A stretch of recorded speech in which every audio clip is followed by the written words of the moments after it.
Censorship is here. Jimmy Kimmel.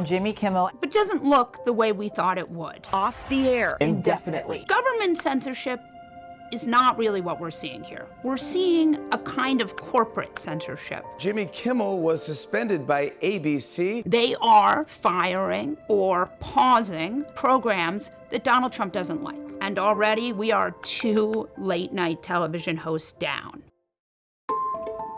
Brendan Carr, the head of the FCC, goes on Benny Johnson's podcast and starts complaining about Jimmy Kimmel. We can do this the easy way or the hard way. These companies can find ways to change conduct and take action on Kimmel, or there's going to be additional work for the FCC. Disney, after hearing Brendan Carr's statements on Benny Johnson's podcast, they don't decide to push back. They don't decide to take a stand. They don't decide to protect their talent. They don't decide to be on the side of democracy, because that's expensive. Instead, they bench Jimmy Kimmel.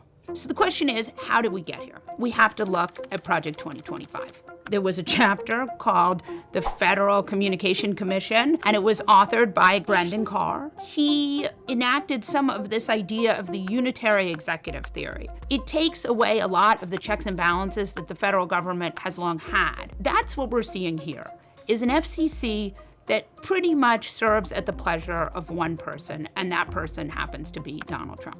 The net of this is that the government has something these corporations want, regulatory approval, that it is cheaper for them to silence free speech for shareholder value than it is to protect the speech of different individuals on their platforms. And that's how corporate censorship works. They're not telling you can't say stuff. They're just incentivizing companies not to cover it. So there's a real question about what you can do. If you don't like what's happening right now, there are numerous peaceful remedies. And they include registering voters, calling your electeds, marching peacefully. Slides to authoritarianism are games of inches, not feet.